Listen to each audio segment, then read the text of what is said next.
les gens, on attend les gens. Ok, super. D'accord, donc on a quelqu'un qui vient d'arriver. Bonjour. Bonjour, bonjour. Alors, écoutez, on va commencer, puisqu'il y a quelqu'un qui est arrivé. D'accord, donc on va commencer dans cette sugya. Dans cette sugya, et de quoi on parle en fait dans cette sugya?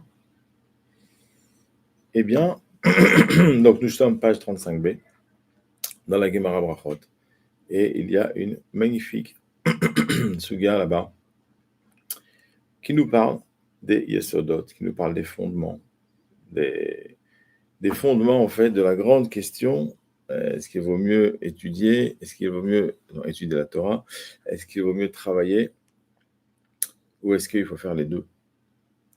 Ou est-ce qu'il faut faire les deux? D'accord? Donc on y va. Rabbi Hanina bar papa. Pardon. Rabbi Hanina bar papa Rami Ketiv. Rami. Donc on a un rabbi qui s'appelle Rabbi Hanina bar papa qui nous fait ce qu'on appelle une rumia. D'accord? Alors une rumia c'est quoi? Une rumia en fait, eh bien c'est quand la Gemara va faire une opposition. Rami, en général c'est introduit par le terme Uruminehu, Uruminehi, qui veut dire qu'en fait, la Gemara va prendre deux sources, soit deux versets de la Torah, soit de Mishnayot, soit de Braïtot, et elle va les opposer. D'accord? Donc là, en l'occurrence, c'est au nom d'un rabbin de la période des Amoraïm. Rami. Alors, Rami, c'est un terme important parce qu'en fait, ça signifie, d'accord, la Torah nous indique immédiatement que, en fait, elle va créer une opposition entre deux sources de même nature. D'accord? Ça se dit Rami. Voilà. N'hésitez pas à partager autour de vous le cours pour faire venir un petit peu de monde, pour diffuser la Torah et avoir des mérites. Et donc, Rami, ça veut dire en fait que ce rabbi va faire une rumia. Une rumia, c'est-à-dire qu'il va opposer deux sources et il va tirer un enseignement de ces deux sources-là. Alors, qu'est-ce qu'il va opposer? Alors, on voit que c'est marqué Ketiv après. Donc, il va opposer en fait deux versets. D'accord? C'est marqué Ketiv ici, et d'ailleurs, c'est marqué Urtiv là. D'accord? Ketiv, Urtiv. C'est-à-dire, il va opposer d'un côté avec un premier verset, et il va opposer de l'autre avec un deuxième verset. Ketiv, Urtiv. Et de cette opposition va naître en fait un enseignement. Alors, il va. Ketiv. Velakarti degani beito. Velakarti. D'accord? Donc, Velakarti. Et je prendrai, puisqu'on est dans le Chumash ici, donc Lakarti, en fait, c'est le verbe lokar. Lakahat, ça veut dire prendre en hébreu, d'accord? Acheter. Lakarti, c'est j'ai pris, d'accord? J'ai acheté. Mais en fait, avec le vav inversif dans le Chumash, le vav inverse le temps passé au futur. Donc, Lakarti, j'ai pris, ça donne et je prendrai avec le vav. Donc, Velakarti degani beito. Degani, ça vient de dagan, d'accord, qui veut dire donc du blé. Et beito, ça vient de et, un moment. Beito en son temps. Donc, on a un verset, je crois que c'est un verset dans Oshéa. Velakarti degani beito. N'hésitez pas à poser vos questions dans le chat, d'accord, de YouTube. Je crois que dans Facebook, il ne se passe pas grand-chose. Ok, donc vous posez vos questions dans le chat, mes Hashem, j'y répondrai en direct. Ok, donc Velakarti beito. Et je prendrai, donc Akadosh Baruch Hu dans Oshéa, il y a eu un moment donné où les béné Israël, ils étaient un peu en Khalishut, d'accord? Ils étaient en mode, on est un peu en baisse de Emouna, en baisse de forme, d'accord? Et donc, qu'est-ce que Akadosh Baruch Hu, Hashem, il a vu? Il a vu que les béné Israël, ils croyaient un peu moins en lui. Donc, qu'est-ce qu'il a fait? Il a pris le blé, il a dit, les amis, regardez, ce blé-là, il est à moi. Donc, Velakarti a dégagné Beito. C'est-à-dire, en fait, quand je veux, je reprends le blé que je vous donne pour manger, quand je veux, je le reprends, il est à moi. D'accord? Ça, c'était dans Oshéa, Vegomer, etc. Urtiv, et il est écrit dans un autre verset, Veasafta deganecha. Et Akadosh Baruch Hu, ça va sur Béné Israël, et il dit, et tu prendras ton blé. Veasafta deganecha. Vegomer, etc. Donc, on a une contradiction ici. On a une contradiction évidente entre deux versets. C'est que d'un côté, Akadosh Baruch Hu, il dit, les amis, le blé, il est à moi, donc je le prends. Velakarti degani. Et je reprendrai mon blé. Et je prendrai mon blé, pardon. Et d'un autre côté, Hachem, on a un autre verset dans la Torah qui dit, les amis, prenez votre blé. Ve'asafta deganera. Toi, tu prendras ton blé, parce que le blé, il est à toi. Donc, vous avez compris la roumia, en fait. D'accord? La roumia que Rabbi Hanina a construite, c'est qu'en fait, d'un côté, Hachem nous dit, le blé, il est à moi. De l'autre côté, Hachem nous dit, le blé, il est à toi. Alors, je ne comprends pas, il est à qui? Comment ça marche? D'accord? Je ne vois pas encore de réaction dans le chat. Peut-être si vous aviez une réaction en direct, maintenant, vous me posez une question ou je ne sais pas. Peut-être vous n'êtes pas abonné, d'ailleurs, peut-être vous n'avez pas une chaîne pour le chat. Je vais ajouter un message, je vais vous dire bonjour dans le chat, parce que vous ne l'auriez pas trouvé. Voilà, bonjour.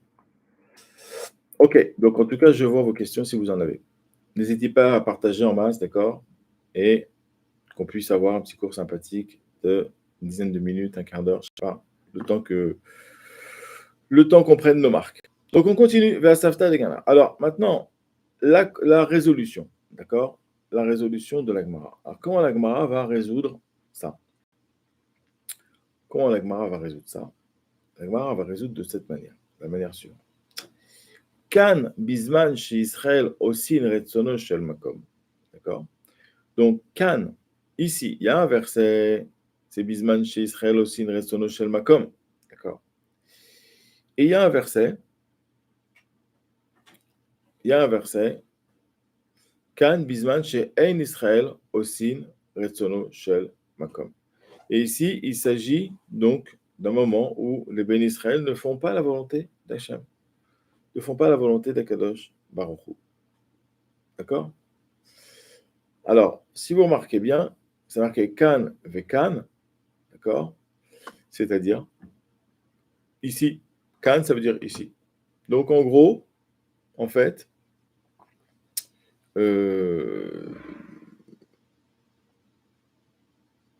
on ne sait pas Kan et Kan à quoi ça correspond. Vous me suivez là? Kan et voilà. Donc, Kan, Bisman chez Israël, alors je traduis. Kan, ici.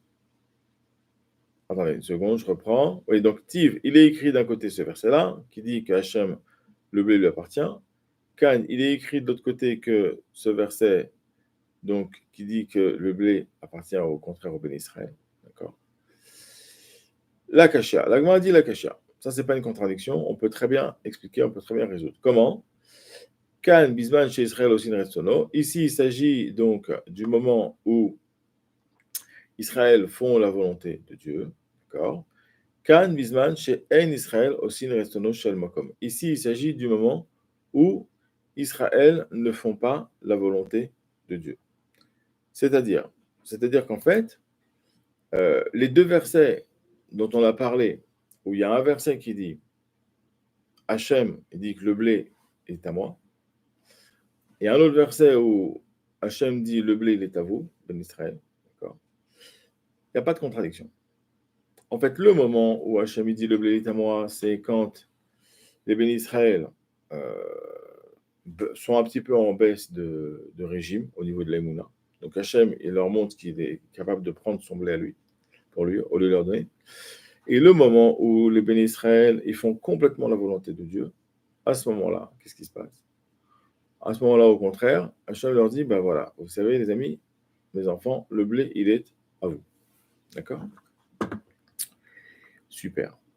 Donc, on continue tranquillement. D'accord? On continue tranquillement. Alors, donc on a résolu la contradiction. D'accord? On a résolu la contradiction. On a appris que Vea Safta de Ganera, parce qu'en fait c'est ça le grand challenge ici, c'est de comprendre Vea Safta de Ganera, à quoi ça va nous mener. D'accord? On a compris que Vea Safta, le pasuk Vea Safta de Ganera, d'accord? En fait, c'est quand les bénis Israël, ils font la volonté d'Hachem. C'est ça qu'il faut retenir.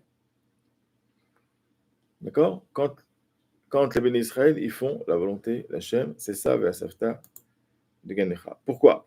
Parce qu'en fait, tout l'axe, en fait, d'accord? L'axe central qui va mener toute la discussion. Est-ce qu'il faut mieux travailler? Est-ce qu'il vaut mieux étudier? Est-ce qu'on peut travailler et étudier en même temps? D'accord? Tout cet axe-là, il va être basé sur la recherche, en fait, de comment on interprète le pasuk Ve'asafta deganecha. Ve'asafta deganecha, ça veut dire c'est toi qui ramasses ton blé pour toi. Certains vont dire qu'effectivement, chacun il doit s'occuper de ramasser son blé. D'autres ils vont dire non, on doit plutôt étudier la Torah. Donc on va voir comment ça marche exactement. D'accord? Voilà. Alors, on va continuer. Où est-ce qu'on en est? Où est-ce qu'on en est?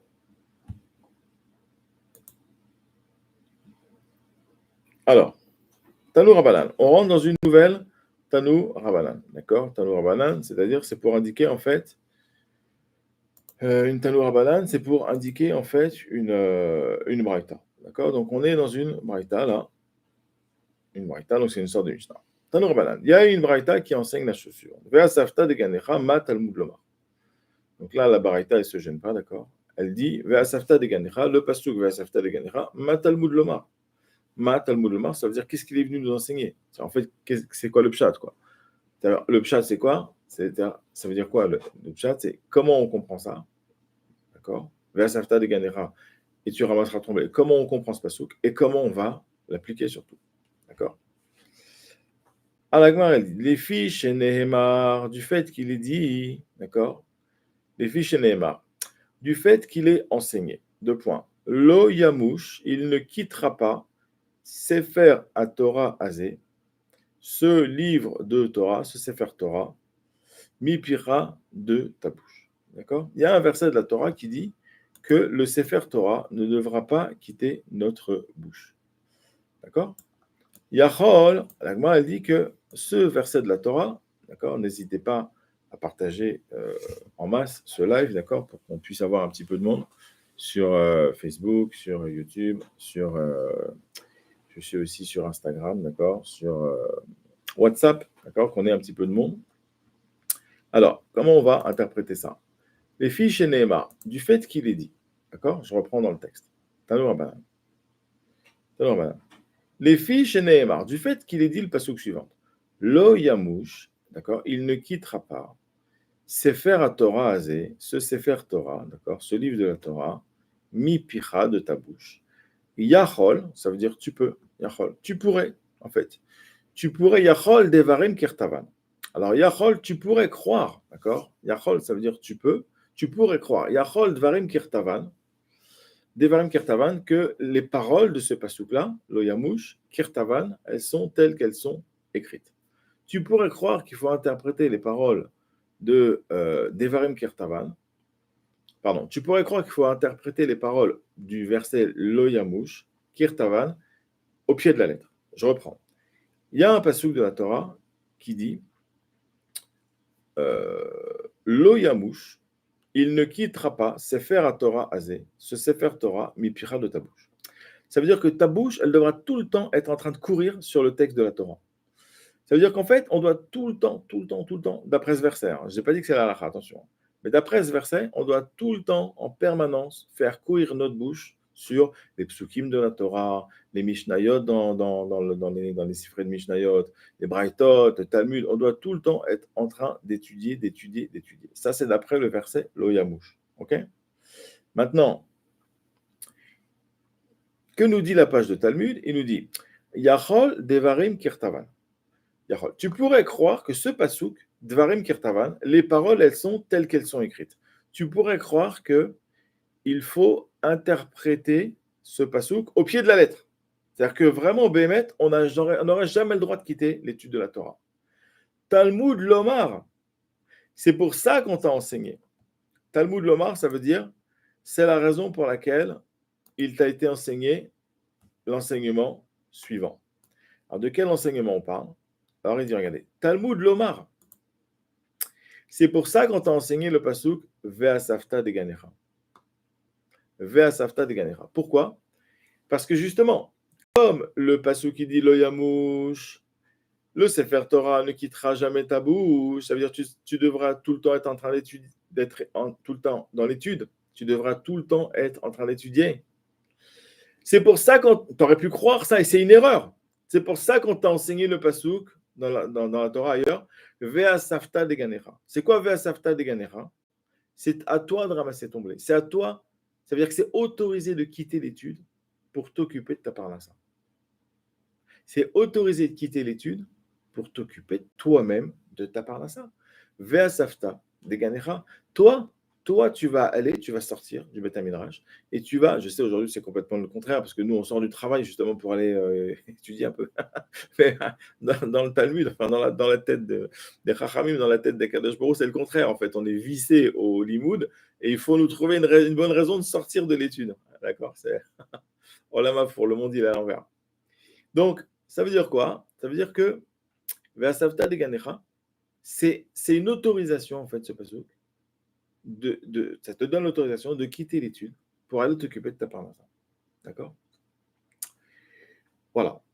Donc, ça, c'est un premier limoud. Alors, on va conclure, parce qu'on va s'arrêter là pour aujourd'hui, parce qu'après, il va falloir aller travailler, c'est le cas. On est en pleine étude et puis il faut aller bosser un peu après, d'accord? Donc, Anheg bahen minag derer eretz. Comporte-toi, d'accord? Anheg bahen, comporte-toi dans ces paroles-là, dans ces paroles donc de l'Oyamouche, dans l'étude de la Torah, par rapport au divrei Torah, tu dois te comporter minak derech eretz, c'est-à-dire selon ce qui se fait, selon la manière dont on se comporte dans ce olamazé, c'est-à-dire que quand tu as des besoins et qu'il te faut de l'argent, eh ben, tu t'arrêtes d'étudier et puis tu vas travailler. Voilà. Donc voilà ce qu'on pouvait dire aujourd'hui sur cette petite portion-là. D'accord?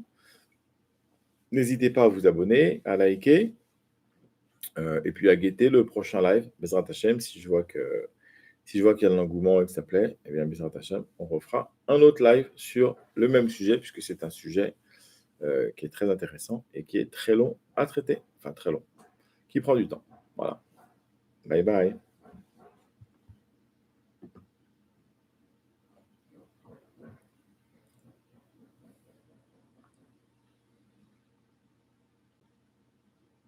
Alors, je vois qu'il y a encore 2 personnes qui sont là, donc je ne suis pas encore parti. Donc, si vous voulez me poser une question, vous pouvez toujours poser une question dans le chat. D'accord? Voilà, le chat, donc la discussion qui se trouve sur la droite. D'accord? Sur la droite de la vidéo. Et je me ferai un plaisir d'y répondre.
Ok, donc je vois que vous n'avez pas de questions, donc, eh bien, je vais vous quitter et je vais vous dire à bientôt, Bezrat Hashem.